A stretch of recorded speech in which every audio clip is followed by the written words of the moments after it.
এসেছে, বিশেষ করে জুমার দিন যে ব্যক্তি নবীজির উপরে 80 বার দরুদ শরীফ পাঠ করবে, মহান রব্বুল আলামিন ওই ব্যক্তির 80 বছরের গুনাহকে মাফ করে দিবেন। তাই আমরা সকলে মিলে জুমার দিন কমপক্ষে 80 বার দরুদ শরীফ পাঠ করার চেষ্টা করব। মহান রব্বুল আলামিন সকলকে সেই তৌফিক দান করুক। সকলে মিলে বলি আল্লাহুম্মা আমিন। কোরআনে মাজিদ ফুরকানে হামিদ থেকে যে আয়াতে কারিমা আপনাদের মাঝে আমি তেলাওয়াত করেছি, আল্লাহ পাক রব্বুল আলামিন ইরশাদ করেন, হামিম ওয়াল কিতাবিল মুবিন ইন্না আনজালনাহু ফি লাইলাতিন মুবারাকাতিন ইন্না কুন্না মুনজিরিন। বিশেষ করে এই আয়াতের মধ্যে ইন্না আনজালনাহু ফি লাইলাতিন মুবারাকা, এই রজনীতে বিশেষ করে লাইলাতুল মুবারাকাতে আল্লাহ পাক রব্বুল আলামিন কিতাব অবতীর্ণ করেছেন এবং এই বরকতময় রজনীতে আল্লাহ পাক রব্বুল আলামিন মানুষের ভাগ্যকে লিপিবদ্ধ করেন। ফি লাইলাতিন মুবারাকা ইন্না কুন্না মুনজিরিন ফিহা ইউফরাকু কুল্লু আমরিন হাকিম। সমস্ত আমর, সমস্ত আদেশ যেগুলো আছে সেগুলো এই রজনীতে মহান রব্বুল আলামিন বন্টন করে দিয়ে থাকেন। যারা বলেন না সুবহানাল্লাহ। তাহলে বিশেষ করে এই রজনীর বেলায় লাইলাতুল মুবারাকা, এই লাইলাতুল মুবারাকা আসলে কি? কিছু প্রশ্ন এবং তার উত্তর ইনশাআল্লাহ আমি দেওয়ার চেষ্টা করব। বিশেষ করে আমাদের সমাজে কিছু ব্যক্তি আছে যারা বলে শবে বরাত, আমরা যাকে বলি শবে বরাত, এই শবে বরাতের বেলায় অনেকে বলে যে শবে বরাত এটা কোথায় আছে? শবে বরাত কি কোরআনে আছে? শবে বরাত কি হাদিসে আছে? আমাদেরকে এইরকম প্রশ্ন অনেকে করে। এই প্রশ্নের জবাব কি? এই প্রশ্নের যদি জবাব, যেই রকম প্রশ্ন ওই রকম উত্তর যদি দিতে হয়, তাহলে এর জবাব এটাই হয় যে শবে বরাত এটি কোরআনেও নাই, হাদিসেও নাই। কেন নাই? এটি হচ্ছে একটি ফার্সি শব্দ। কোন শব্দ? ফার্সি শব্দ। তাই কোরআন হাদিসে কোথাও নেই। যেমন নামাজ, রোজা, এসব শব্দ হচ্ছে ফার্সি শব্দ। কি শব্দ? আপনি বলেন নামাজ কি কোরআনে আছে? রোজা এটা কি কোরআনে আছে? না। নামাজ এই শব্দ এটা হচ্ছে কি ফার্সি শব্দ, রোজা এটা হচ্ছে ফার্সি শব্দ। তো নামাজ যেমনই ভাবে ফার্সি শব্দ, রোজা যেমনই ভাবে ফার্সি শব্দ, ঠিক তেমনি শবে বরাত এটা হচ্ছে ফার্সি শব্দ।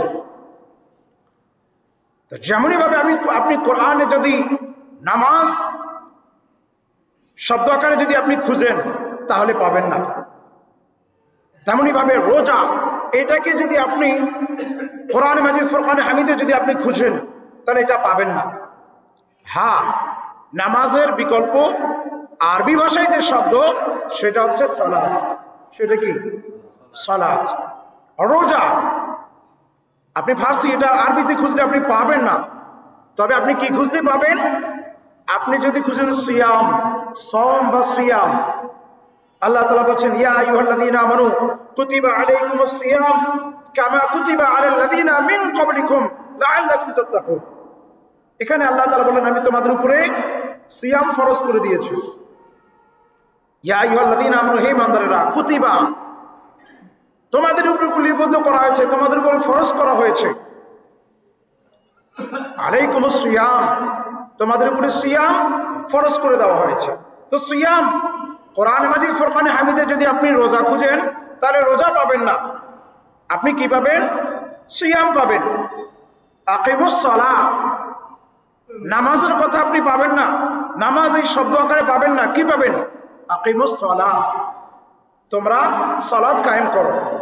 তো সালাত আমরা ফার্সি ভাষায় এটাকে নামাজ বলি। তো সালাত শব্দ এটা হচ্ছে আরবি ভাষা। ঠিক তদ্রুপ শবে বরাত এটা হচ্ছে আরবি। এটা কি? আরবি। এটাকে আপনি যদি ওভাবে যদি আপনি খুঁজেন তখন আপনি পাবেন না।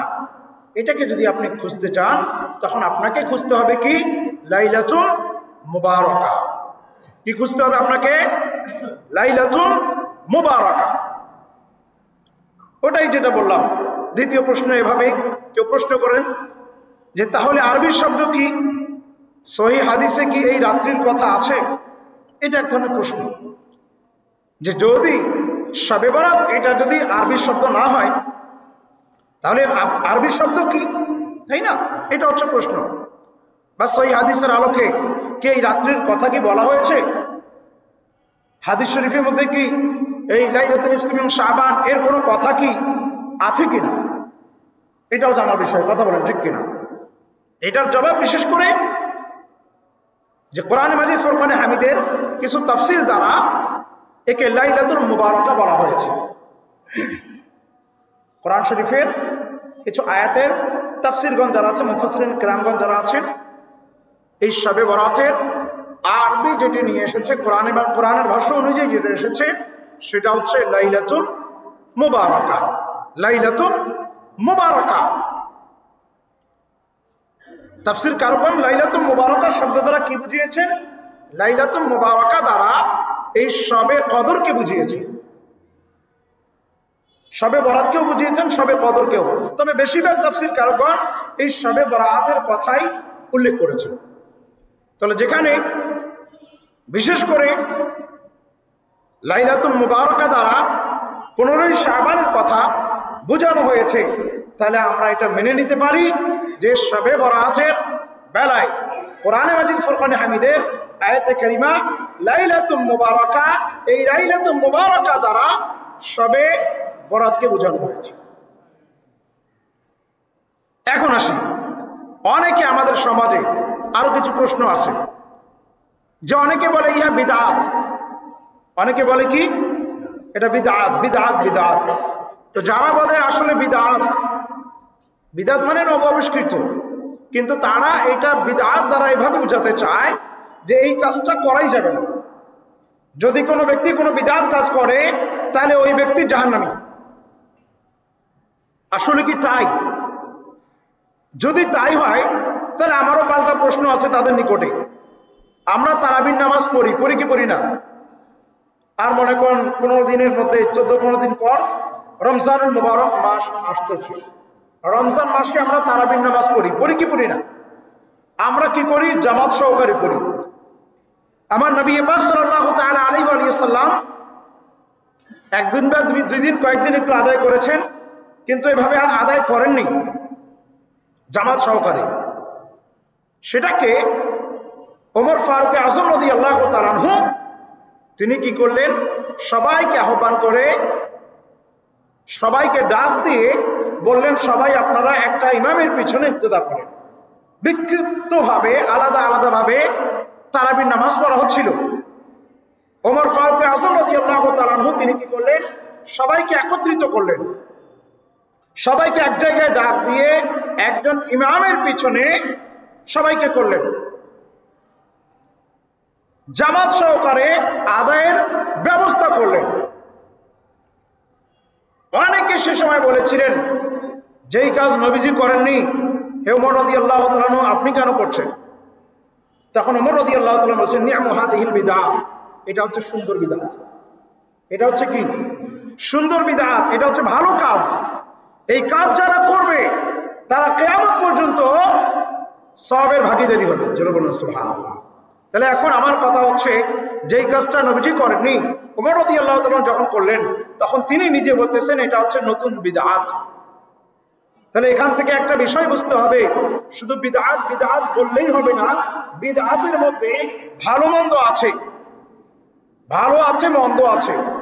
নব আবিষ্কৃত যদি কোনো ভালো কাজ হয় তাহলে সে ভালো কাজের তো সব পাবে পাবে, কিয়ামত পর্যন্ত যারা এর উপরে আমল করবে তারাও সওয়াবের ভাগীদারি হবে। তাহলে এখানে বিদআত দ্বারা কি বোঝাতে চায়?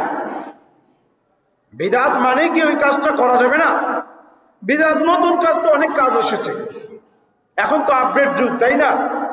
এখন মনে করেন মোবাইলের যুগ, ল্যাপটপের যুগ, কম্পিউটারের যুগ, সবকিছুর যুগ আপডেট, তাই না? আগে তো এগুলো ছিল না। এগুলো কি ছিল? আগে তো এগুলো ছিল না। আগে বই, যা কিছু পিডিএফ বই তো এমনি বই ছিল, তাই না? কিন্তু এখন মনে করেন এই বই এই আকারে এখন যেগুলো আছে প্রিন্টেবল হচ্ছে, প্রিন্ট আছে প্রিন্ট আকারে, সেগুলো মানুষ পড়ছে। কিন্তু এখন আপনি যদি ডিজিটালাইজ এইদিকে যদি আপনি আসেন, তাহলে দেখবেন আপনি কোন কিতাব চান, কত বই চান, আপনি যত প্রকার বই চান না কেন, সবকিছু বই পিডিএফ আকারে অ্যাভেলেবেল এখন নেটের মধ্যে আছে। আপনি যদি মোবাইল ইউজার হন, আপনি যদি কম্পিউটার ইউজার হন, আপনি যদি ল্যাপটপ ব্যবহারকারী হন, তাহলে আপনি মুহূর্তের মধ্যে সেই কিতাবগুলো ডাউনলোড করে হুবহু এখানে যেরকম আপনি পড়তেন সেম আপনি সবকিছু এখানেও পড়তে পারতেছেন। কত আপডেট, তাই না? এই যে মনে করেন আমি আজকে ল্যাপটপ নিয়ে আসছি, এই ল্যাপটপের মধ্যে মনে করেন যত কিতাবাদি আছে, এই সব কিতাবাদি ডাইরেক্ট মনে করেন আমার ডাউনলোড করা আছে। ডাইরেক্ট সেম আপনি এখান থেকে যেই কিতাব, যেই পৃষ্ঠা নাম্বার, যা কিছু আপনি বলতেছেন, আমি সব এখান থেকে ডাইরেক্ট আপনাকে বের করে দিতে পারবো। এগুলো হচ্ছে কি আধুনিকতার যুগ। আধুনিকতার যুগ, যেটাকে যেই জিনিসগুলো দিয়ে ভালো কাজ যেটা হবে সেটা করতে কোনো বাধা নাই। আমার কথা কি বুঝতেছেন আপনারা?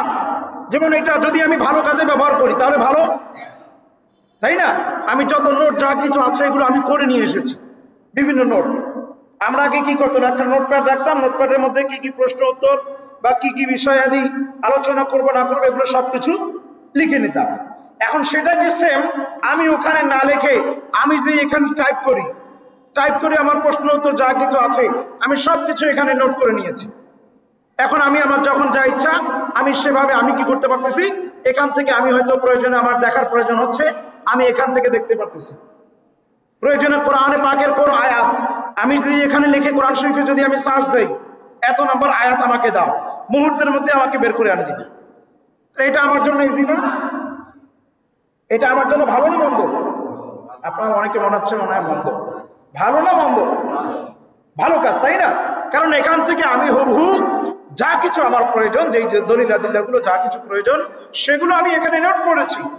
আমি এগুলো মুহূর্তের মধ্যে আমি সার্চ দিয়ে আমি একেবারে বের করতে আনতে পারতেছি, তাই না?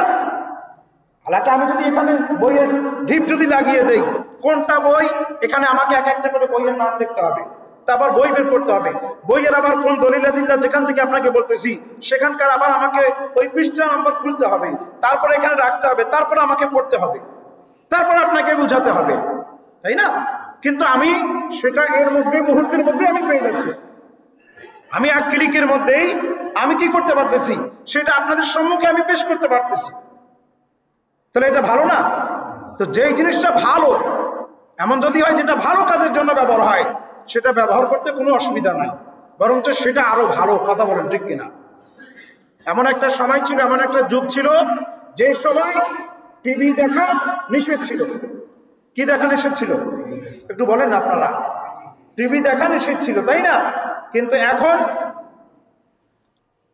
এখন টিভি দেখা জায়েজ আছে। কি কারণে? কিভাবে? টিভিতে মনে করেন মন্দ যেগুলো জিনিস হয় সেগুলো দেখা মন্দ, কিন্তু এখন ওই মন্দটাকে মানুষ যেন পরিহার করে তার জন্য ভালো সেক্টরও এসেছে। কথা বলেন ঠিক কিনা? টিভির মধ্যে বিভিন্ন প্রোগ্রাম হয়, সেই প্রোগ্রামগুলো ইসলামিক প্রোগ্রাম হয়, জিজ্ঞাসা প্রশ্ন উত্তর পর্ব হয়, অনেক কিছু জিনিস এমন আছে যে জিনিসগুলো আপনি যদি দেখেন সেখান থেকে আপনি শিক্ষা হাসিল করতে পারতেছেন, তাই না? আগের যুগে মনে করেন শিক্ষা হাসিল করার জন্য এক একটা জায়গায় অনেকে একত্রিত হয়ে তারপর সেখানে জ্ঞান অর্জন করত, কিন্তু এখন এটাকে কি করা হয়েছে?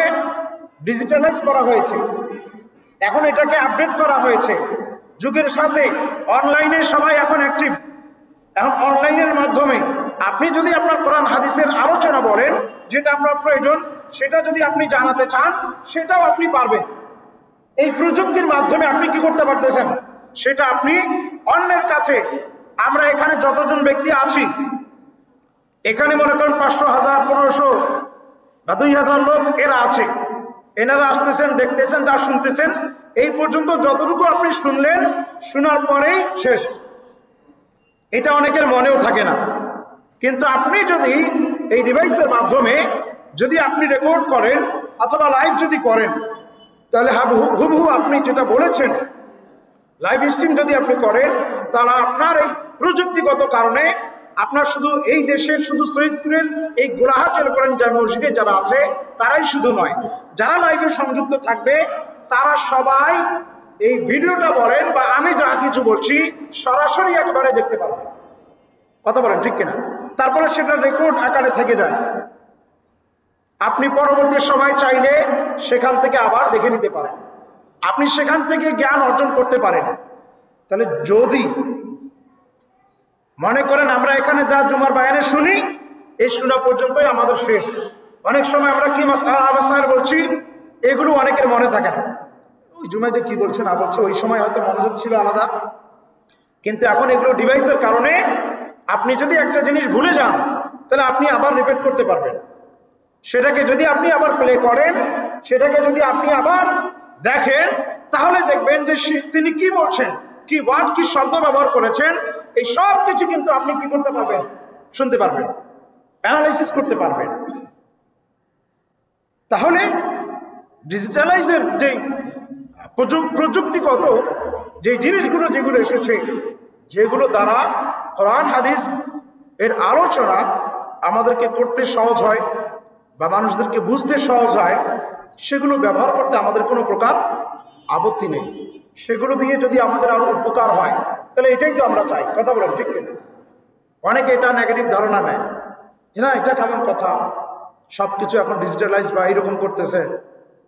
কথা হচ্ছে যদি উপকার হয় তাহলে সেটা করতে কোনো প্রকার বাধা নেই।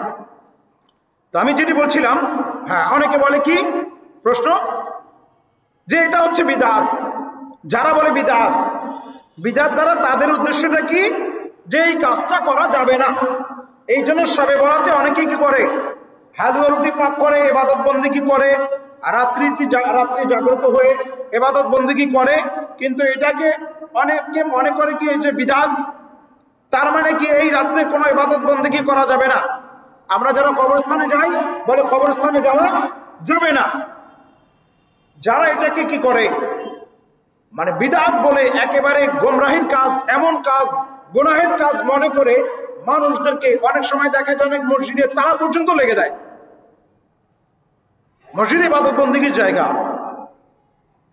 রজনীতে, বিশেষ রজনী এগুলো, এই রজনীগুলোতে যখন ইবাদত বন্দেগী করবে তো ভালো না, কিন্তু অনেকে এটাকে এইরকম মনে করে যে এটা হচ্ছে বিদআত, শবে বরাত পালন করা বিদআত, এই বিদআত বলে বলে আমাদেরকে কি করে মিসগাইড করার চেষ্টা করে, বলে এই রাত্রে ইবাদত বন্দেগী করা যাবে না।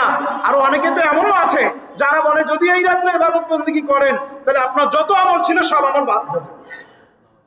মানুষদেরকে কিভাবে মানে বিদআত বলে বলে মানুষদেরকে ভালো কাজ থেকে একেবারে গোমরাহ করে দিচ্ছে।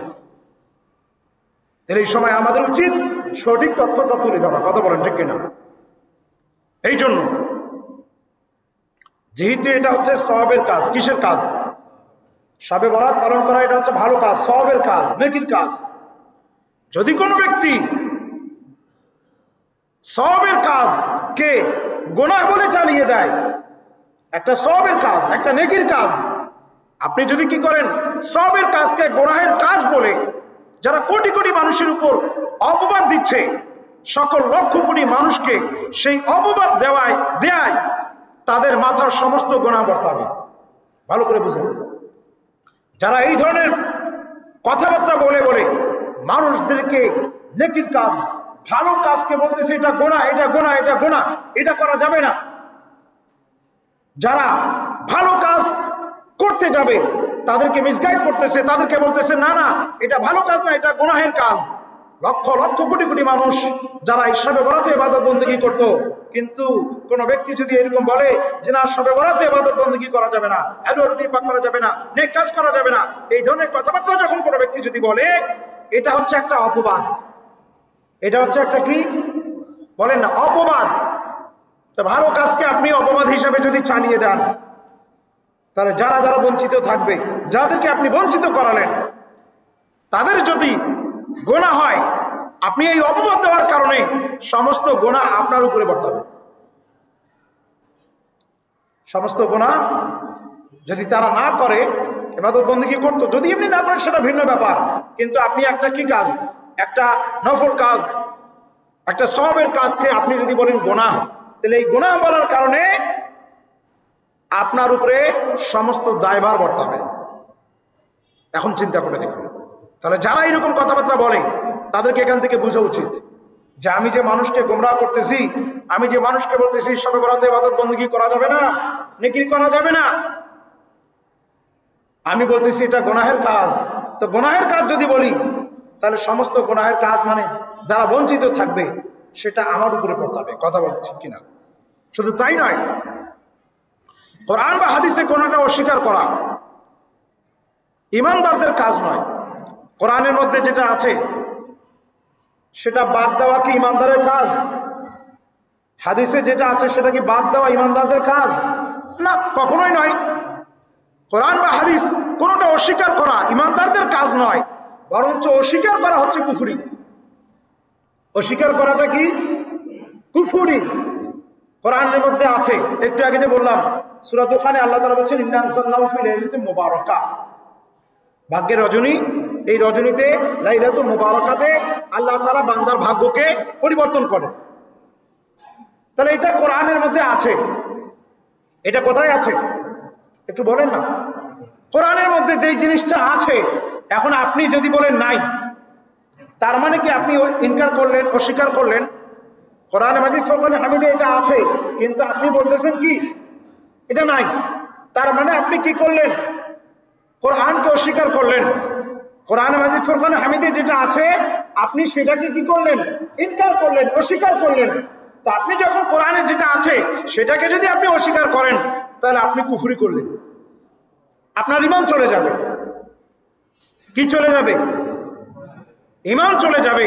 তো যারা এরকম ভাবে কথাবার্তা বলে, কোরআনে যেটা আছে লাইলাতুল মুবারাকা কোরআনের মধ্যে আছে, কিন্তু যারা বলে যে না কোরআনে নাই, তার মানে যেই জিনিসটা কোরআনে আছে সেটাকে তারা অস্বীকার করতেছে।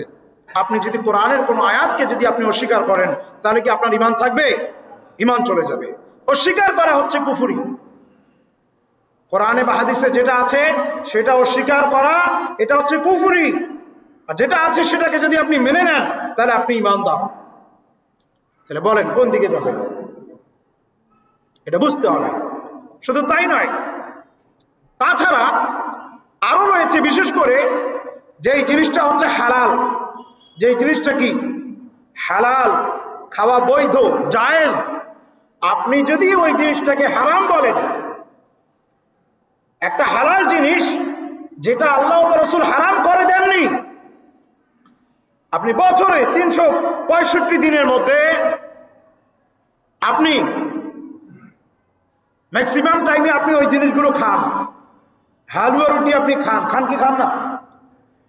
অন্যান্য দিনে আপনি খান, কোনো প্রকার ফতোয়াবাজি করেন না, কিন্তু শবে বরাতের রজনীতে, শবে বরাত উপলক্ষে যদি কেউ হালুয়া রুটি পাক করে তাহলে আপনি বলতেছেন এটা বিদআত, এটা হারাম, এটা করা যাবে না। শবে বরাতে হালুয়া রুটি পাক করা যাবে না, এটা বলতেছেন আপনি বিদআত, এটা করা যাবে না।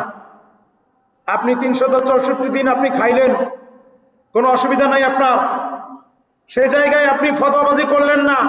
শুধু একদিনের জন্য, শবে বরাতের জন্য আপনি বলতেছেন কি এই হালুয়া রুটি হারাম। তার মানে 364 দিন আপনার জন্য জায়েজ ছিল, একদিনের জন্য নাজায়েজ হারাম। কথা বলেন আপনারা? যে এই জিনিসটা হারাম, কোরআন হাদিসে যেটাকে হারাম বলা হয়েছে সেটা 365 দিনেই হারাম। কথা বলেন ঠিক কিনা? পুরো মাস, পুরো বছরে হারাম। আল্লাহ রাসূলের যে বিধান যেটা আছে, যেটাকে ওনারা হারাম করে দিয়েছেন, কিয়ামত পর্যন্ত হচ্ছে ওটা হারাম। যেটাকে হালাল করে দিয়েছেন কিয়ামত পর্যন্ত সেটা হালাল। এখন আপনি আল্লাহ রাসূলের বিরুদ্ধে যদি আপনি দাঁড়ান, আপনি যদি বলেন না এটা হারাম, হালুয়া রুটি শবে বরাতে হালুয়া রুটি পাক করা হারাম, তাহলে এখন আপনি আমাকে বলেন, আপনি যে বলছেন শবে বরাতে হালুয়া রুটি হারাম, শবে বরাত বাদ দিয়ে অন্য দিনের জন্য জায়েজ। মূলত আমার ভাইরা, এই জিনিসটা তাদের, এটা তাদের থেকে আসা নয়। তারা এটা বলার দ্বারা তারা কি বোঝাতে চায়? তারা শবে বরাতকে অস্বীকার করতে চায়। কথা বলেন ঠিক কিনা?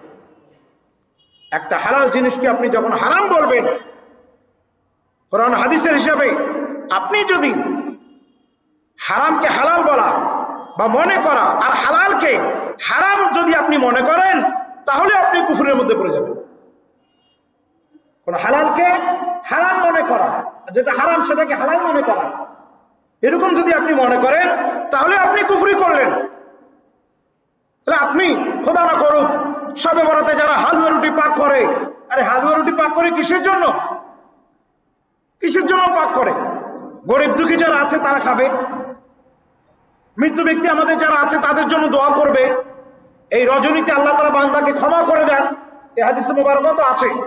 আসতেছে তো এই ভালো নেক কাজের জন্য তো সওয়াবের উদ্দেশ্যেই তো হালুয়া রুটি পাক করে, নাকি কি বলেন আপনারা?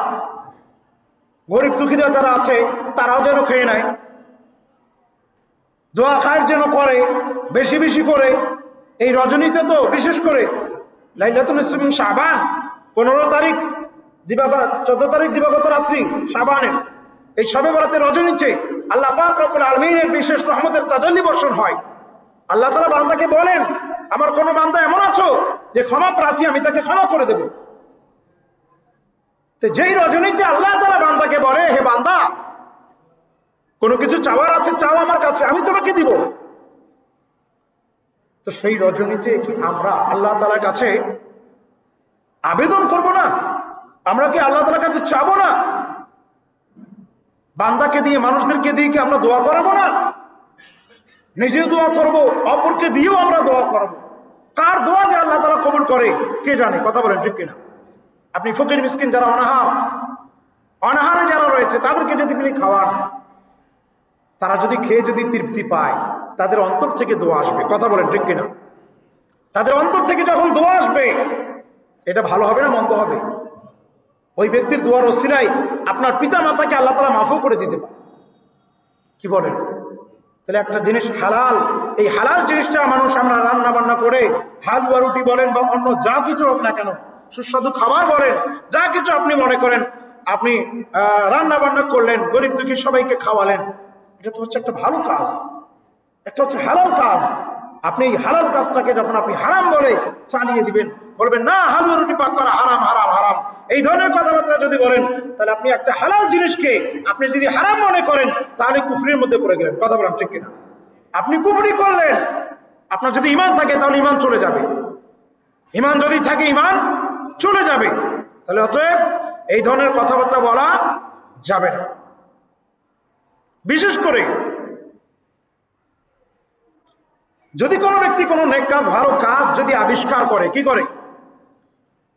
যে কোনো লোক যদি সৎ কাজের জন্য কোনো সুপারিশ করবে বা কোনো একটা সৎ কাজ ভালো একটা কাজ এর অ্যাডমিন হবে, তৈরি করবে, ক্রিয়েট করবে, তা থেকে সেও একটি অংশ পাবে। মানে যেই ব্যক্তি ভালো কাজের উদ্ভাবন করবে, স্টার্টিং করবে, সেই ব্যক্তি তো সব পাবে কিয়ামত পর্যন্ত যারা ওই কাজের উপরে আমল করবে সেটারও সব ওই ব্যক্তি পেয়ে যাবে। এর বিপরীতে বলা হচ্ছে, আর যদি কোনো ব্যক্তি কোনো মন্দ কাজ করে, মন্দ কাজের সুপারিশ করে, মন্দ কাজের আবির্ভাব করে, তাহলে সে তো গুনাহের ভাগীদার হবে। কিয়ামত পর্যন্ত এর উপরে যারা আমল করবে, গুনাহের কাজ করবে, তাদেরও ভাগী তাকে নিতে হবে। বুঝতেছেন আপনারা? এগুলো তো হচ্ছে ভালো কাজ। ভালো কাজের মধ্যে যারাই আমরা অংশগ্রহণ করব, ভালো কাজ যারাই করব, তারাই তো সওয়াবের ভাগীদার হবে। গুনাহের কাজে যদি কেউ শরীক হয়, সে গুনাহের ভাগীদার হলো। যে শুরু করেছে গুনাহের কাজ, তারও কাছে সেই গুনাহ যাবে। অতএব শবে বরাত এখন আসি। শবে বরাত সংক্রান্ত এতগুলো আলোচনা বললাম, এখন আসি। অনেকে বলবো যে হুজুর শবে বরাত এর কি কোথাও দলিলে দিলে আছে? আপনি যে কোরআন শরীফ থেকে একটা আয়াতে কারিমা পাঠ করছেন, যেটা দ্বারা বুঝিয়েছেন লাইলাতুল মুবারাকা দ্বারা, মুফাসসিরিন কিরামগণ যারা তাফসীর কারক, তারা বলেছেন এই লাইলাতুল মুবারাকা দ্বারা শবে বরাতকে বোঝানো হয়েছে। আলহামদুলিল্লাহ, ভালো কাজ। এখন একটা হাদিসও দেন, যে হাদিস দ্বারা আমরা বুঝতে পারবো যে না, রাসূল করিম সাল্লাল্লাহু আলাইহি ওয়াসাল্লাম হয়তো ভাই শবে বরাতের রজনীকেও পালন করেছেন। এই ব্যাপারে বিশেষ করে মুআয ইবনে জাবাল রাদিয়াল্লাহু তাআলা আনহু একটা হাদিসে মুবারাকা, যেখানে তিনি বলেন নবী করিম সাল্লাল্লাহু তাআলা আলাইহি ওয়াসাল্লাম ইরশাদ করেন, মুআয রাদিয়াল্লাহু তাআলা থেকে বর্ণিত, তিনি বলেন রাসূল করিম সাল্লাল্লাহু তাআলা আলাইহি ওয়াসাল্লাম শাবানের রাত্রিতে